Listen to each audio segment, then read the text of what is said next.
Hello and welcome to Worlds Apart. More than 700 years ago, the great Sufi poet Rumi penned one of the most enduring commentaries on the state of the world, comparing it to a reeling drunken body and saying that the caravan of civilization has been ambushed. With fools in charge everywhere, he called on true leaders to stand up and be the captains of their ships. Well, what does it take to navigate the dire straits of life? First as a world-class athlete and then as a world leader. Well, to discuss that, I'm now joined by Prime Minister of Pakistan, Imran Khan. Prime Minister, it's great to see you, great to talk to you. Thank you very much for your time. My pleasure.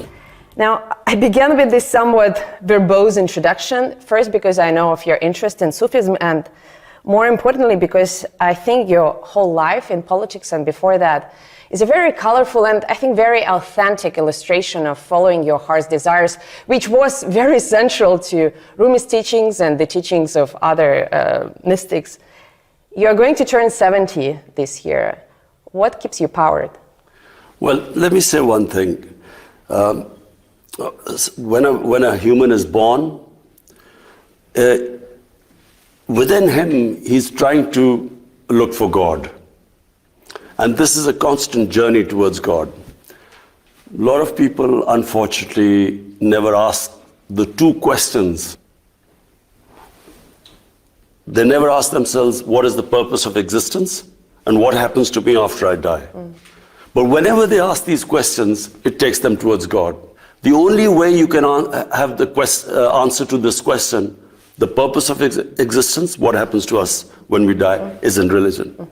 And all religions answer that question. Science doesn't.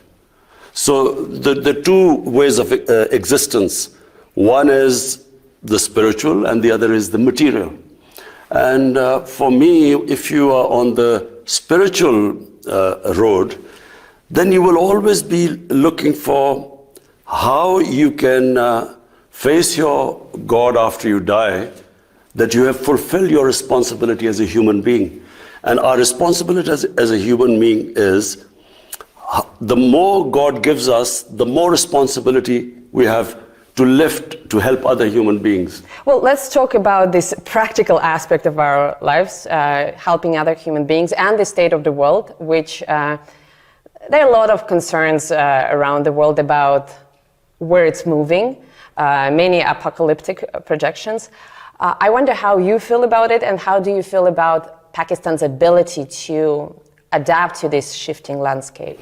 Well, the world faces two huge challenges. One is climate change, where the material existence, when we only live in this world for material well-being, then the classic example is how we imperil our own existence, is what climate change is. How we have ravaged the earth, and how we have misused the blessings of God. On the other hand, so that is the biggest challenge, I think, for human beings.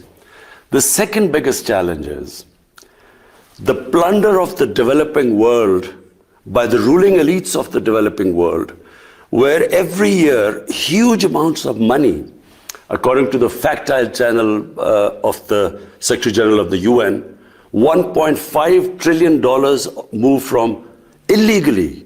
There's a trade imbalance anyway. I mean, the money flows through the trade imbalance to the developed world anyway. But the illicit, the illegal, money laundered by the ruling elites, over $1.5 trillion every year moves to the offshore accounts and Western capitals.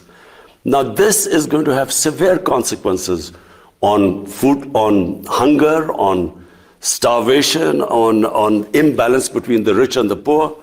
And so I don't think enough attention is being paid to the second one, because the richer countries benefit from it, because they have this capital inflow, so they don't care. But the poor countries are getting destroyed. Now, I mentioned Rumi, and he wrote something to the effect that clever people want to change the world, while wise people focus on themselves. And I wonder if the current predicament, including the ones that you talked about, climate change and the plundering of the human societies. Of the poor countries. Yeah, if that is in a way a consequence of some clever people trying to make the world a better place. The plunder is simple. The rich people in the ruling elites, what they do is, when they, as Prime Minister and me as a Prime Minister, if I want to take money from Pakistan and my ministers, the only way I can do it is by destroying the institutions that will stop me from doing it. The judiciary, the accountability process, the tax department. So when I destroy the institutions, the country goes down. And this is why countries are poor. But what is happening is the rich countries are now building barriers. They are allowing the capital to come in, but they don't allow the labor to come in. So the only way to stop this people dying of hunger and poverty and this imbalance is for the rich countries to make laws like they have for drug money, like they have for terror financing. They should not allow, for instance, our ex-rulers have living in millions of dollars of properties in London. We can't do anything to get them back because the rich countries, they make it so difficult let us get the money back. This should change, because if really you want to stop this immigrant problem, poverty in the developing world, then there has to be a way that if, for instance, we say that, look, this person who was living in Pakistan has these huge properties in London, then unless that person can justify that he got this money legally, the property should be returned to us. That would stop the plunder of the developing world. We are recording this interview on the eve of your visit to Russia for a highly anticipated meeting between the heads of our countries, whose relationship for a very long time has been conditioned on others. It's been a function of other processes, regional, global processes. Do you think Russia and Pakistan have reached that point when they can deal with one another as self-sufficient actors on a bilateral basis rather than, let's say, looking onto others? Well, let me just go back in history. When the Cold War was ravaging the whole of the world was divided into blocks. Pakistan moved in with the United States. We became part of the bloc in the Cold War with the US. India actually stayed neutral, but it was very close to the Soviets. Now when I look back, I think initially Pakistan needed help because when we became independent, we were impoverished. There were millions of refugees in Pakistan. We needed help. But, beyond 10 years or so, we should have then been non-aligned, independent country, stood on our own feet, not relied on aid. We became part of a bloc because we got foreign aid. When you look back, foreign aid is a curse for a country because you do not fix your own systems, you do not raise your own revenues, you don't increase your exports, you rely on handouts, and it stops a country evolving and developing and becoming self-reliant. So the world being divided into Cold War blocks and Pakistan becoming part of a bloc, when you look back, it stopped us from developing as a country. Well, you cannot go back, but you can change things moving forward. So do you think at this point... So when you learn from history, you learn from your mistakes. You have to know how to take the knocks. I guess that's your motto in life, right? You cannot move forward in life until you learn from your mistakes. So now what we want to do is not become part of any bloc. We want to have trading relationships with all countries. We have suffered. India became a hostile country, so the trade between them was minimal. Iran had sanctions, so we couldn't trade on the west side. Afghanistan has 40 years of conflict, so we couldn't go north and then to Central Asia. And we couldn't go to Central Asia because we became part of the US bloc, and Central Asia was part of the Soviet bloc. So what we want now is trade with everyone. And what is the purpose behind it? To raise our people out of poverty. That is the main, any head of state, his main focus should be, how do you raise people out of poverty? And the best way is trading with everyone. But Prime Minister, intention to trade is perhaps not enough because, as you know, our countries for quite some time have been discussing a large infrastructure project. I think it's called the Pakistan Stream, a gas pipeline. But forgive me my pun, the stream hasn't gotten enough steam yet. And now, in addition to logistical financing challenges, we are also Moscow is dealing with the threat of arbitrary sanctions, Western sanctions, that could be imposed on any Russia-associated project. Do you think this project and others will be up and running in our lifetime? Because sure, you are free, technically speaking, you are free to trade with everyone, but you know how geopolitics works, and there are some subtle ways of imposing pressure on international partners. That's true.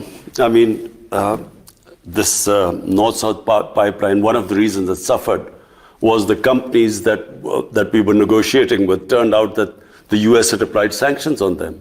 So the problem was to get a company that wasn't sanctioned, a Russian company that wasn't sanctioned. So that became a problem. With Iran, we are gas deficient right now. We could just get a gas pipeline from Iran, but Iran is sanctioned. So I have to say that the developing world really wishes that there is not another Cold War. Because, how do we go ahead? Our purpose is not that we become part of any bloc. My main purpose is we have almost half our population which is above the bottom 50%, half is above poverty line and half is below. But if there is like this commodity super cycle when commodity prices have gone up, or if there's a shock like the COVID-19, then they start going below the poverty line. So the last thing we want is the world divided into blocs, sanctions, and I'm hoping that this Ukraine crisis is resolved peacefully.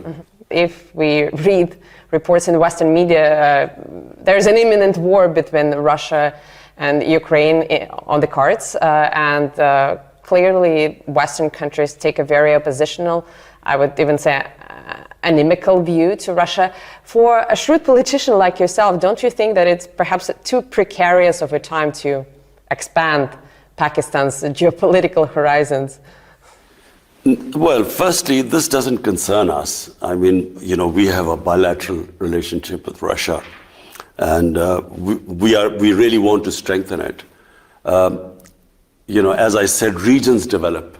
It's not countries don't develop in isolation. It's because a whole region goes up. Like we saw the European Union. I mean, I was in university in England when the European Union came into being, and then the whole area standard of living went up. So we want to we hope that, sanctions are lifted on Iran so that, we're short of gas here. And, with Iran, it's the cheapest gas we can get. And similarly, we hope that India one day, Indian leadership, I wish they would concentrate on raising people out of poverty in India rather than proving to the world that the Hindus are the most superior race. Their leadership, how can a leadership not worry about having the highest poverty in the world is in the Indian subcontinent? How could they not worry about it rather than trying to prove to the world that the Hindus are superior? Well, but Prime Minister, on the other hand, many nations go through such period. It could be more or less painful historically, but the spell of nationalism has affected many countries historically. Now, you mentioned that you don't want to play camp politics anymore. You want to be a bridge. And this is a very admirable goal, also a very beautiful metaphor. I think Turkey or even Ukraine framed their foreign policy in such terms a few years back, but they were disappointed. What makes you believe that Pakistan can actually pull it off, being this bridge, let's say in Eurasia, when so many other countries attempted it and failed? Well, firstly, let me just say one thing. As a student of history, I do not believe that military conflicts solve problems. If you look back, look at the conflict since 9/11. If a third party dispassionately did a proper analysis of so many people killed, what was achieved at the end? What happened in Afghanistan?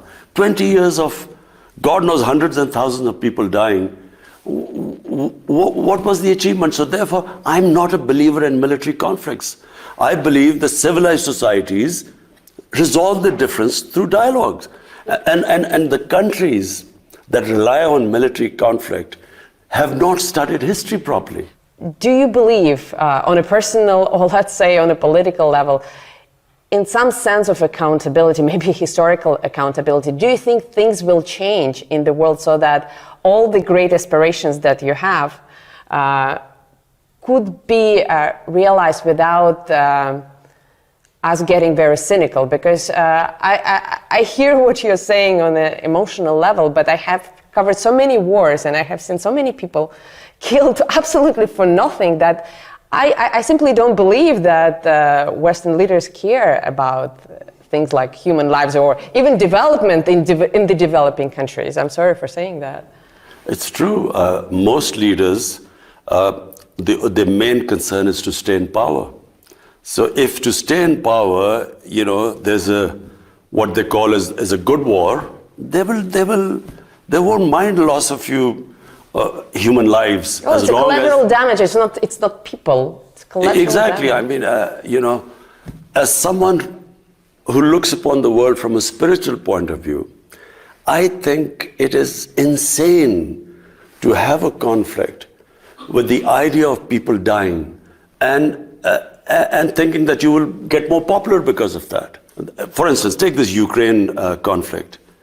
For the life of mine, I cannot really believe that there is any chance, there's any possibility of a conflict. Because the consequences, forget about what will happen to the combatants. For the developing world, already the price of oil has gone up because of the prospect of a conflict. Ukraine supplies wheat to the world, and for that matter, Russia. Now imagine what will happen. Already the world is suffering from the after effects of the COVID-19. Imagine if there's a conflict. What will happen to the poor countries? Already the poor countries are suffering. They are already in debt because they had to incur debt because of the consequences of the COVID-19 fallout. So I cannot in my mind understand how can they even have got this close to a conflict? I can't understand this. Prime Minister, we will try to figure it out after a short break, but let's take a quick pause for the time being. We'll be back in just a few moments. Stay tuned.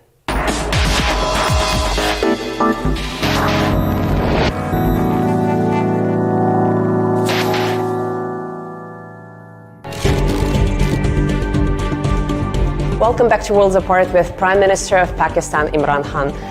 Prime Minister, before the break, we were talking about the Ukrainian conflict, and obviously we, the Russians and our Ukrainian neighbors, are very affected, but you have your own conflict to solve, and it may be a very stupid question on my part, but because we all know that, bad peace is better than a good war, but still, historically, do you think it's better to leave a conflict in a limbo for decades on end? Or do you think issues should be solved when they're hot? You see, if humans want, they can solve any conflict. The problem is that the humans, the leaders, and I'm talking about the leaders, I'm sure people in Ukraine and in Russia, everyone understands that if there's a conflict, there will be consequences. Everyone will be worse. But it's not about the people. People on either side don't want this conflict to happen. So exactly. But I think that the leadership in the countries is then stuck. That if we withdraw from this position, what will be the consequences to us politically? Because politically there are consequences always. And I think it takes very powerful, great leaders who rise above this and who think about the effects on the human beings.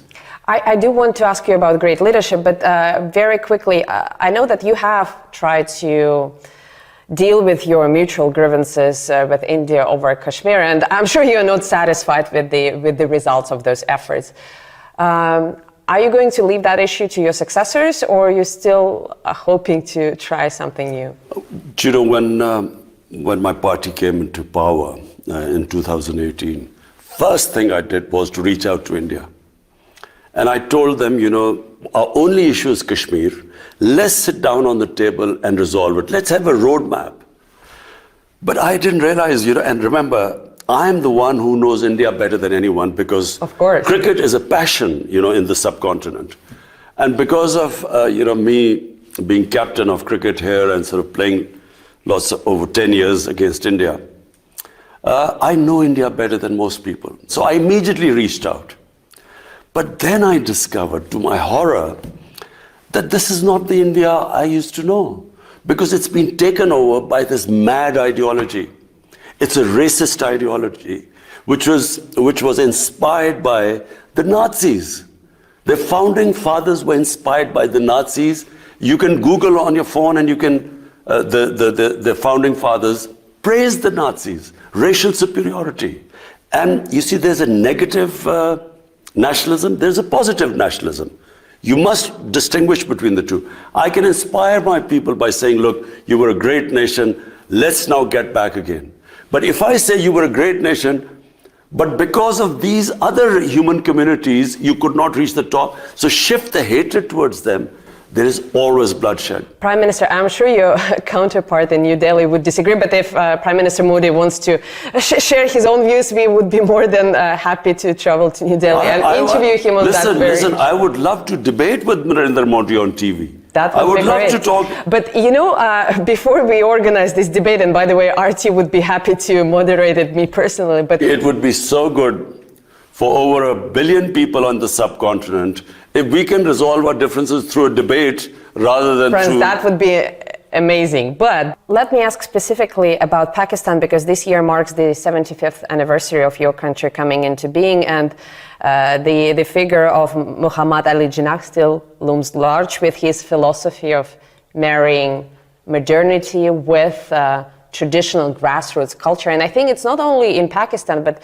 I see this philosophy coming to prominence all around the world, even in Russia. I think Vladimir Putin subscribes to a similar brand of enlightened conservatism. When you see progressive things around the world, you benefit from them, but you stay true to your sort of your inner core, your collective soul. Mm-hmm. Why do you think it's becoming so popular around the world?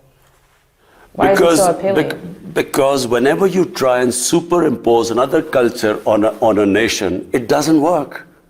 You know, colonialism, what did it do? What the colonialists created was a thin lot of people who imitated the colonialists, who in Pakistan would be called the westernized elite. But there was a big gap between them and the rest of the population. So nations evolve organically. They borrow from all over the world, but they are rooted in their own culture and history. If you cut that off, I mean, it has severe consequences all over the world. When you cut off a country from its roots, a nation, and try and ape another culture, they become neither one thing or the other. In Urdu, we say neither titar or a bater, neither quail or a partridge. What has happened after colonialism is that you have a tiny set of elite which pretends that they're Western, and the gap between them and the rest becomes wider and wider. It's what happened in Iran. The Iranian Revolution was that the elite of the Shah of Iran became cut off from the mass of the population. So there was a huge reaction against it. In Pakistan, what we are trying to do is to obviously learn from all advanced societies, and right now, the nation we can learn most from is China, because if my main emphasis is to raise people out of poverty, no human society has achieved what China has done. So therefore, we learn from everyone, but we should be rooted in our own culture, history, religion. China played a subtle but I think very significant role in facilitating Russian-Pakistani exchanges. And I know that recently while visiting Beijing, you suggested that Islamabad can act as a mediator between Beijing and Washington. What makes you believe, I'm sorry for being blunt, but what makes you believe that mediation is even possible? Because as far as I understand the American psyche, they are not after understanding, they are not after negotiating on the level playing field, they are after preserving dominance. Would China agree to that? But look, the America I know is very diverse. Any country, for instance, what is happening in India is not what Indians are like. This is not the India of Nehru and Gandhi. This is the India of Narendra Modi. A tiny, highly organized elite has taken over India, just like the Nazis took over Germany. So, at a given point, there is this extreme nationalism which has been released in the US, and they want this dominance. But surely there are sensible voices in the US saying that conflict is where you are heading. Conflict, Cold War is not the way. There is another way where it could be win and win for everyone. And I certainly believe that the cooperation between China and the United States, and even for that matter Russia, will benefit mankind much more than a conflict. I wish I had more time. I have many more questions, but let me ask the final one. And it's a bit cheesy, but I ask it sincerely because you reached the pinnacle of your sporting career by giving your country its first and only victory in the Cricket World Cup. How do you hope to be remembered? What do you want to give to your people as the Prime Minister? That's a simple answer. I would love to emulate China in terms of bringing people out of poverty. Two things I want. One thing is if I can bring people out of poverty, but related to that is rule of law. Human societies are defined by two great things: rule of law and a welfare society. A society that is humane and just and looks after its people who are not so privileged, who are poor. And so that's how I want to be remembered. If I can bring rule of law in Pakistan and raise our people out of poverty on the lines what China has done, I would be able to meet my maker with confidence. Well, Prime Minister, it's been a great pleasure talking to you. I hope your team receives as much hospitality as we've benefited from here. Best of luck in Moscow and best of luck for your I'm endeavors. looking forward to my trip to Moscow. Thank you. And thank you for watching. Hope to see you again next week on World